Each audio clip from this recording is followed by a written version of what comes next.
নেশা বিরোধী অভিযানে বড় সাফল্য পেল সোনামুড়া থানার পুলিশ। শুক্রবার রাতে সোনামুড়ার খেদাবাড়ি পঞ্চায়েতের জোলাইবাড়ি এলাকার জহির হোসেনের বাড়ি থেকে উদ্ধার হয় প্রায় ৩,৬০০ বোতল নেশার সিরাপ তথা ফেন্সিডিল। মূলত পুলিশের ডিআইবি শাখার খবরের ভিত্তিতে পুলিশ ও সিআরপিএফ এর ১৪০ বাহিনীর যৌথ অভিযানে আসে এই সাফল্য। অভিযানের নেতৃত্বে ছিলেন সিপাহীজলা জেলার অতিরিক্ত পুলিশ সুপার মানবেন্দ্র চৌধুরী। সাংবাদিকদের মুখোমুখি হয়ে তিনি জানিয়েছেন, উদ্ধার হওয়া ফেন্সিডিলের আনুমানিক বাজার মূল্য ২০ লক্ষ টাকা।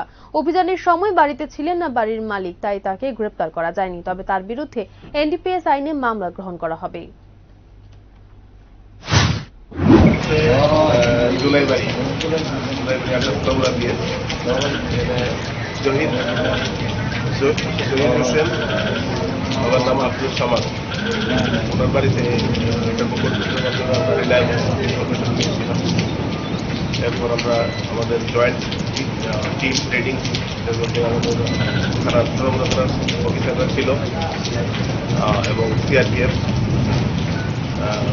আমাদের মেলাগড়ে স্টেশন সিআরপিএফ এর কন্টিনজেন্ট ছিল এবং আমাদের মেলাগড় সোনামুড়া থানার স্টাফ সবাই মিলে আমরা করে আমরা ওনার বাড়ির থেকে কাউন্টিং চলছে, এখনো সম্পূর্ণ কাউন্টিং হয়নি। ভালো কোয়ান্টিটি আছে, এখন নিয়ার অ্যাবাউট 4,000 থেকে বেশি হবে আশা করি, বা নিয়ার অ্যাবাউট স্যার, যার বাড়ি থেকে উদ্ধার হয়েছে ওর বিরুদ্ধে কোনো মামলা বা ওকে অ্যারেস্ট করার কোনো ওর বিরুদ্ধে তো এনডিপিএস একটা মামলা হবে। মামলা করার পরে থানাকে অ্যারেস্ট করার জন্য নিয়ে যাবে, মানে এখন কি সে পলাতক বা